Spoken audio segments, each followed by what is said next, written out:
नमस्कार, मैं हूँ अमिता पंकज। आप देख रहे हैं राजसत्ता एक्सप्रेस। राजसत्ता एक्सप्रेस के लीगल मैटर में आज बात करने जा रहे हैं। सुप्रीम कोर्ट में जो है काफ़ी लंबे समय से जो है मैरिटल रेप को लेके जो है सुनवाई चल रही है। अब ऐसे में आपने देखा होगा लास्ट हियरिंग पर जो है सीजेआई चंद्रचूड़ का जो है वो स्टेटमेंट जारी हुआ था। उन्होंने कहा था कि हम इस मैटर पर जो है वो सुनवाई जल्दी ही करने वाले हैं। अगर सेंट्रल गवर्नमेंट जो है इस पर अगर रिप्लाई नहीं देती है, अपना जवाब दाखिल नहीं करती है, उसके बाद में भी जो है इस मामले को सुना जाएगा। हालांकि सुप्रीम कोर्ट ने जो है वो कई बार सेंट्रल गवर्नमेंट को जो है इससे संबंधित नोटिस जारी किया है कि क्या मैरिटल रेप को जो है अपराध घोषित किया जा सकता है या नहीं। इन सारी चीजों के ऊपर वो अपना जवाब दाखिल करे, परंतु सेंट्रल गवर्नमेंट जो है इस मामले को काफी लंबे समय से जो है वो इग्नोर करती आ रही है। अब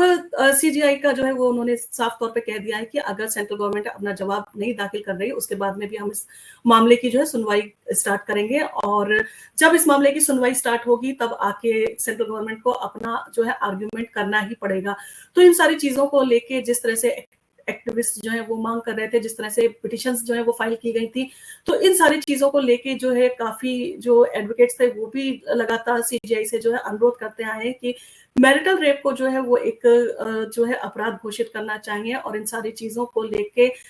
उसके बाद में जब सीजीआई ने बोल दिया कि हम इस मामले पे जो है सुनवाई करने जा रहे हैं, तब सेंट्रल गवर्नमेंट की तरफ से जो है जवाब आया। उन्होंने कहा कि आप इस मामले को जो है थोड़े दिन के लिए जो है और पोस्टपोन कर दें और हम इस पर जो है अपना जवाब जो है वो दाखिल करेंगे। और उन्होंने ये चीज भी कही कि उन्होंने जो है इस मामले को सुनने में काफी टाइम लगा दिया है, परंतु वो इन सारी चीजों के ऊपर जो है वो उसको लेके वो सीरियस है और वो अपना जो है वो जवाब दाखिल करना चाहते हैं। तो अब हालांकि जो है वो सुप्रीम कोर्ट में जो है वो सेंट्रल गवर्नमेंट की तरफ से जो है एफिडेविट फाइल किया गया है और उसमें ये साफ तौर पे कहा गया है कि इसको जो है अपराध नहीं घोषित किया जा सकता। और मैरिटल रेप को सरकार अपराध क्यों नहीं बनाना चाहती है, जबकि एक ऐसा मुद्दा है जिसको लेके जो है काफी समय से जो बात भी चल रही है और इस पर जो है काफी लंबे समय से मांग की जा रही है। और अगर दुनिया में देखें तो दुनिया के 100 ऐसे देश हैं जहां पर मैरिटल रेप को जो है वो क्राइम माना जाता है, यानी कि अपराध माना जाता है। और उसके उलट भारत सहित 34 ऐसे देश हैं जहां पर जो है इसको सिर्फ एक अपवाद माना जाता है। और अगर आंकड़े निकाल के देखें तो दुनिया में 18 से 49 साल की जो विवाहित महिलाएं हैं उनके साथ में जो है 82% के करीब जो है वो यौन शोषण के मामले जो है, यानी कि यौन हिंसा के मामले जो है वो सामने आए। यानी कि एक सीरियस मैटर है जिसके ऊपर सुनवाई की जानी चाहिए। और इन सारी चीजों को लेकर जो है वो सेंट्रल गवर्नमेंट का जो है वो अपना अलग रुख है और वो इन सारी चीजों को लेके जो है वो नहीं चाहती है कि इसको जो है वो अपराध बनाया जाए। और डोमेस्टिक वायलेंस जैसे चीजें हैं उसमें भी इसको जो है वो डिफाइन किया जा सकता है। और इसके साथ ही साथ जो 398A है उसमें भी जो है वो उसके संबंधित जो है वो कंप्लेंट की जा सकती है। तो कुछ ऐसे जो है वो लॉ ऑलरेडी अवेलेबल हैं जिसके तहत जो है वो कंप्लेंट जो है वो फाइल की जा सकती है। और उनमें जो है वो ये सारी चीजों का जो है प्रावधान भी किया गया है। तो वहां पर जाके जो है जो महिलाएं अगर उन्हें लगता है कि उनके साथ में इस तरह का क्राइम हो रहा है तो वहां पर जाके वो कंप्लेंट कर सकती हैं। तो उसके लिए नया कानून बनाने की क्या जरूरत है, और अगर नया कानून बनाया जाता है तो उससे जो है समाज में विघटन की स्थिति पैदा होगी और जो शादियां हैं वो टूटेंगी। तो ये सारी चीजें जो है वो केंद्र सरकार के द्वारा जो है वो कही गई हैं। और उनका यही मानना है कि इसको जो है वो अगर सही ढंग से जो है वो नहीं पेश किया गया और इसको अगर अपराध जो है घोषित कर दिया गया तो बहुत सारी महिलाएं ऐसी हैं जो कि इसको जो है एक इंस्ट्रूमेंट की तरह से यूज करेंगी और उसके कारण जो है वो शादियां टूटेंगी और समाज में जो है वो इस तरह की विघटन की स्थिति पैदा होगी। तो सेंट्रल गवर्नमेंट का जो है वो इस तरह का विचार है, वो इस तरह की चीजें करती हैं। जबकि दिल्ली हाई कोर्ट में जो दलीलें रखी गई थी वो इस प्रकार से थी, इसमें याचिकाकर्ताओं ने जो कहा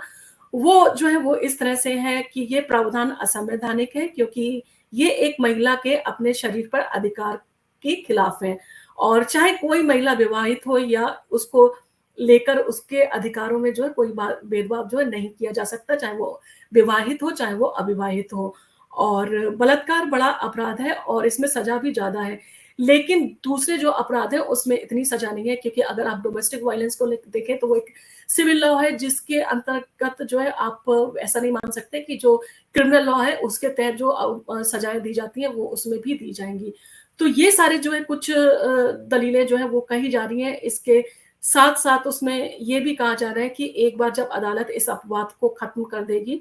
तो ट्रायल कोर्ट को भी जो है ये मामले जो है व्यक्तिगत मामलों से निपट सकता है और उसे ये भी सुनिश्चित किया जा सकता है कि कानून का दुरुपयोग ना हो। और कानून की ये सारी चीज़ों को देखते हुए जो है वो सारी चीज़ों पे जो है वो काफ़ी लंबे समय से ये लंबित है। मई 2022 से जो है दिल्ली हाई कोर्ट में जो है 2 जजेस ने एक जो है जजमेंट दिया था, जिसमें एक जज थे, उनका कहना था कि मैरिटल रेप को जो है अपराध घोषित किया जाना चाहिए, जबकि जो दूसरे जज थे उनका कहना था कि इसको जो है अपवाद ही रखा जाना चाहिए। और जब इस तरह के मामले आते हैं जिसमें कि 2 कॉन्फ्लिक्ट हो, 2 जजेस के बीच में स्प्लिट जजमेंट हो उसमें, तो ऐसे मामले जो है सुप्रीम कोर्ट में जो है वो आते हैं और उनकी सुनवाई जो है सुप्रीम कोर्ट में की जाती है। तो ये मामला भी सुप्रीम कोर्ट में आया और इसको भी सुप्रीम कोर्ट को जो है वो डिसाइड करना है और ये मामला जो है सुप्रीम कोर्ट में अभी जो है पेंडिंग चल रहा है। और सरकार ने जो जवाब दाखिल किया है उसमें कहा गया है कि विवाह में गैर सहमति वाले यौन संबंध को जो है बलात्कार नहीं माना जा सकता। और ये सारी चीजें जो है कि अगर हम इसको जो है अपराध घोषित कर देंगे तो ये बहुत हार्श जो है वो डिसीजन होगा और इसका जो है इम्पैक्ट जो शादियां हैं उनके ऊपर जो है बहुत गलत पड़ेगा। और इसमें यह भी कहा गया कि जो मैरिज है वो एक ऐसा इंस्टीट्यूशन है जिसमें सेक्स एक्सेस करने की परमिशन दी जाती है और विवाह एक अलग तरह का रिश्ता है, इसे दूसरे मामलों की तरह जो है नहीं लिया जा सकता है। और विवाह में पति या पत्नी जो है एक दूसरे से उचित यौन संबंध की अपेक्षा जो है वो रखते हैं। और हालांकि इसका मतलब ये नहीं है कि पति पत्नी के ऊपर जो है किसी भी तरह का अत्याचार करेगा और पत्नी जो है उन सारी चीजों को जो है वो टॉलरेट करेगी, वो उन सारी चीजों का जो है वो उसके अगेंस्ट भी जा सकती है और उसकी कंप्लेंट भी कर सकती है और उसके शरीर पर अधिकार का उल्लंघन जो है वो ये नहीं कर सकता। ये सारी चीजें भी जो है सेंट्रल गवर्नमेंट ने अपने जवाब में कही है और सरकार का कहना है कि इसके लिए अपराध जैसा जो है इसको घोषित नहीं किया जा सकता। एक सामाजिक बुराई है जिसमें समाज में जो है बदलाव लाके, समाज में सुधार लाके इसको जो है दूर किया जा सकता है। और सरकार का कहना है कि ऑलरेडी जो पहले के बने हुए लॉ है वहां पर जो है वो महिलाएं जो है कंप्लेंट कर सकती हैं अगर उनके साथ में मैरिटल रेप जैसी अगर इंसिडेंट होते हैं, तो वो जो है क्रूरटी की जो सेक्शन है आईपीसी का 498 ए के तहत जो है कंप्लेंट फाइल कर सकती है। डोमेस्टिक वायलेंस के तहत जो है वो अपना केस जो है वो फाइल कर सकती है। और ये सारी चीजें हैं गैर सहमति वाले वैवाहिक यौन संबंधों को जो है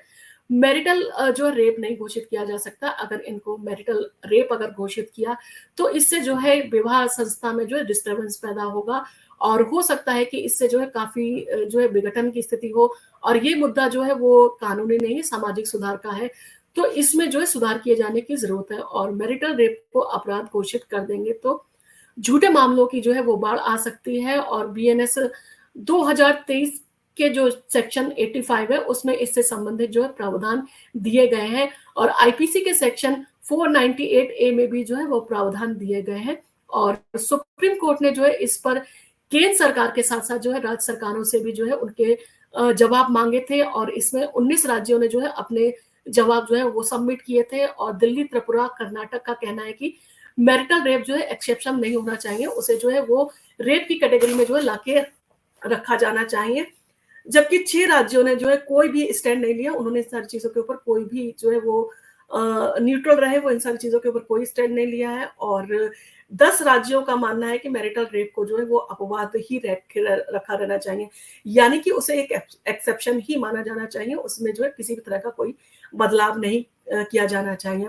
इसके साथ साथ राष्ट्रीय महिला आयोग और महिला एवं बाल विकास मंत्रालय ने भी कहा कि इस अपवाद को जो है वो बरकरार रखा जाना चाहिए, इसमें किसी भी तरह का चेंज नहीं किया जाना चाहिए। अब सुप्रीम कोर्ट जो है इसकी संवैधानिकता पर जो है अपना फैसला सुनाएगा कि ये संवैधानिक है कि नहीं है, क्योंकि आर्टिकल 14 का जो है वो ये उल्लंघन माना जाता है कि अगर किसी महिला को जो है उसके अधिकारों के साथ में जो है अगर उसके अधिकारों का हनन किया जाता है तो उसके ये आर्टिकल के यानी कि संविधान के आर्टिकल 14 का ये सीधे सीधे तौर पर उल्लंघन है। और वीएनएस का सेक्शन 63 और सब सेक्शन 2 जो है वो इसको अपवाद ही मानता है। उसका कहना है कि अगर कोई भी पुरुष अपनी वाइफ के साथ में जो है वो सेक्सुअल इंटरकोर्स करता है और वाइफ की एज जो है 18 साल से ज्यादा है तो इसको जो है वो मैरिटल रेप नहीं माना जा सकता। वहीं पे अगर वाइफ की एज 18 साल से नीचे है तो इसको जो है रेप की कैटेगरी में जो है वो कंसीडर किया जाएगा। और सेम चीज ही जो है वो आईपीसी में भी यानी कि 375 का जो सबसेक्शन 2 है उसमें भी सेम चीज कही गई थी, उसको मैरिटल रेप को जो है एक्सेप्शन ही माना गया था। उसमें जो है इस तरह की चीज़ें जो है वो कही गई थी कि अगर 18 साल से ऊपर की वाइफ है और हस्बैंड अगर उसके साथ जो है फिजिकल इंटरकोर्स करता है तो उसे रेप की कैटेगरी में नहीं रखा जा सकता है। और ये सारी चीज़ों के तहत जो बहुत सारे एक्ट हैं और जिसमें सुधार की भी बात कही गई है और कंप्लेंट की भी बात कही जा रही है। तो मैरिटल रेप को जो है वो सरकार का कहना है कि इसको रेप नहीं माना जा सकता, क्योंकि रेप एक अलग चीज़ है। अगर किसी अनमैरिड महिला के साथ में यानी अनमैरिड लड़की के साथ में अगर कोई फोर्सफुली सेक्सुअल इंटरकोर्स करता है उसकी बिना मर्जी के, तो ये जो है वो रेप की कैटेगरी में आता है। जबकि शादी जैसे इंस्टीट्यूशन में जहाँ पर सेक्स एक्सेस करने की परमिशन दी जाती है, तो वहाँ पर जो है इसको जो है वो कहते हैं रेप नहीं माना जा सकता, क्योंकि शादी का मेन जो है वो देखा जाए जो शादी का मेन सिद्धांत है या शादी को एक जो पूरा करता है, तो उसमें ये कंडीशन जो रहती है जिसको कि माना जाना ज़रूरी है। तो यहाँ पर अगर इन सारी चीज़ों को जो है वो अगर इसके अगेंस्ट अगर जजमेंट जाता है और इसको अगर अपराध घोषित करते हैं, तो इससे समाज में जो है विघटन की स्थिति पैदा होगी। तो इन सारी चीज़ों को जो है वो सरकार नहीं चाहती है उसमें जो हो। और इसके साथ ही साथ ये भी कहा गया है कि protection of women from domestic violence act 2005 का सेक्शन 3 है, उसके तहत जो है वो मैरिटल रेप यानी कि सेक्सुअल वायलेंस में आता है और वो एक पनिशेबल क्राइम है। परंतु जो डोमेस्टिक वायलेंस एक्ट है वो एक सिविल एक्ट है, उसमें क्रिमिनल जो कहते हैं लॉ है उसकी तरह से जो है अपराध घोषित करके सजा नहीं होती, यानी कि अगर इसको मैरिटल रेप को अगर रेप की संज्ञा दे दी जाएगी तो उसमें 10 साल से कम 10 साल की सजा या उसको उम्र कैद में भी सजा को बदला जा सकता है। इसके साथ में उसके ऊपर जो है वो पेनल्टी भी वो इम्पोज की जा सकती है। तो ये सारी चीज़ें जो है वो महिलाओं का जो कहना, जो याचिका करता है उनका यही कहना है कि इसको जो अगर आप मैरिटल रेप को अगर रेप की कैटेगरी में नहीं रखते हैं तो वहाँ पर बहुत सारी चीज़ें ऐसे जो कि अपराध से पति जो है वो बचते रहेंगे। और बीएनएस का सेक्शन 85 जो है उसमें भी जो है वो इसको जो है वो क्रूरटी माना गया है और यहाँ पर भी इसको जो है क्राइम माना गया है और उसी के हिसाब से जो है इसको पनिशेबल क्राइम माना गया है। और आर्टिकल 14 जो है वो समानता का अधिकार देता है और उसका उल्लंघन है ये। और आईपीसी के सेक्शन 375 में जो है ये अपवाद माना गया है। आजादी के बाद में जब आपने कानूनों में बदलाव किया और आईपीसी को चेंज करके जो है भारतीय न्याय संहिता बनाया गया, तो लोगों का कहना है इससे संबंधित जो है एक पीआईएल जो है वो सुप्रीम कोर्ट में फाइल की गई है कि इसको जो है अपराध घोषित किया जाना चाहिए। और आजादी के बाद में जो है जब आपने कानून को बदल दिया, ये आजादी से पहले था जबकि मैरिटल रेप को जो है रेप नहीं माना गया था। अब देश आजाद हो चुका है और महिलाएं काफी तरक्की कर चुकी है, महिलाएं काफी आगे जा चुकी हैं, महिलाएं पढ़ी लिखी हैं, महिलाएं इंडिपेंडेंट है। तो ऐसी कंडीशन में महिलाएं इस तरह की चीजों को एक्सेप्ट करने के लिए तैयार नहीं है। और इन सारी चीजों को लेके जो है वो अगर फैसला नहीं किया गया, अगर इसको क्राइम नहीं घोषित किया गया, इसको अपराध नहीं बनाया गया, तो जो एक्टिविस्ट है उनका कहना है कि शादियां तो वैसे भी टूटेंगी, क्योंकि महिलाएं अब ना तो पिटने के लिए तैयार है, ना ही तो इस तरह के सेक्सुअल जो है वो हरासमेंट के लिए तैयार है। वो अपनी बातों के लिए, अपनी चीजों के लिए वो कोर्ट भी जाती है, कंप्लेंट भी करती है, एफआईआर भी लॉन्च कराती है। तो अब ऐसी कंडीशन में इसको जो है अपराध घोषित किया जाना चाहिए ताकि महिलाओं को जो है एक सुरक्षा मिले और उनका अपना राइट हो कि वो अपनी इच्छा से इन सारी चीजों को जो है, अगर उनका मर्जी नहीं है तो वो ना कह सके पति, ऐसा ना हो कि उनके साथ में जोर जबरदस्ती करे और इससे उसको उसके जो है वो एक तरह से डिप्रेशन में चली जाए और उसका जो है मेंटल हेल्थ जो है इन सारी चीजों के कारण खराब हो। महिला आज आजाद है, वो अपनी अलग सोच रखती है और इसी कारण से जो है वो सरकार भी चाहती है कि इसको जो है अपराध घोषित ना किया जाए, क्योंकि सरकार का कहना है कि अगर इसको अपराध घोषित किया गया तो इससे संबंधित जो है बहुत सारे केस और बहुत सारी कंप्लेंट आने लगेंगी। और जिस तरह से आप सरकार ने महसूस किया कि 498 ए क्रूरटी को जो है एक तरह से महिलाओं ने इंस्ट्रूमेंट बना के उसके साथ में खेलना स्टार्ट किया, तो अगर इसको अपराध बना दिया गया तो महिलाएं जो है मैरिटल रेप को लेकर भी इसी तरह के जो है मामले दर्ज कराने लगेंगी और उसमें सही मामलों की संख्या कम होगी और झूठे मामलों की संख्या ज्यादा होगी। और इसके साथ साथ अगर मैरिटल रेप को रेप माना जाएगा तो क्या वाइफ की सिर्फ स्टेटमेंट पे, वाइफ की गवाही पे जो है इसको मैरिटल रेप मान लिया जाएगा? सीक्रेट प्राइवेट आपकी प्राइवेसी होती है, एक आपकी पर्सनल लाइफ है, तो उसको आप कैसे जो है वो कोर्ट के सामने जो है जाके साबित करेंगे कि उनके साथ में मैरिटल रेप हुआ है? तो ये भी अपने आप में जो है एक कॉम्प्लिकेटेड जो है वो प्रश्न है और इन सारी चीजों के जो है समाधान शायद सुप्रीम कोर्ट अपने जजमेंट में दे और सुप्रीम कोर्ट इन सारे पहलुओं पर जो है वो अच्छी तरह से विचार करने के बाद में ही जजमेंट देगा। अब देखना होगा कि सेंट्रल गवर्नमेंट का और सुप्रीम कोर्ट का जो है वो जो डिसीजन आएगा उसमें क्या समानता रहेगी और क्या जो महिलाएँ जिस तरह की आवाज़ उठा रही है, जिस तरह से 8-9 पीआईएल जो है वो सुप्रीम कोर्ट में फाइल की गई है, क्या उनके फ़ेवर में जजमेंट आएगा? क्या जो सीजेआई है वो महिलाओं की स्थिति को समझते हुए उनके फ़ेवर में जजमेंट देंगे? जैसा कि सीजेआई को जाना जाता है, वो एक अलग हट के जो है वो जजमेंट देने के लिए जाने जाते हैं और वो हर चीज़ को जो बारीकी से उसका जो है वो सारी चीज़ों पर, सारे पहलुओं पर विचार करने के बाद में ही जजमेंट देंगे।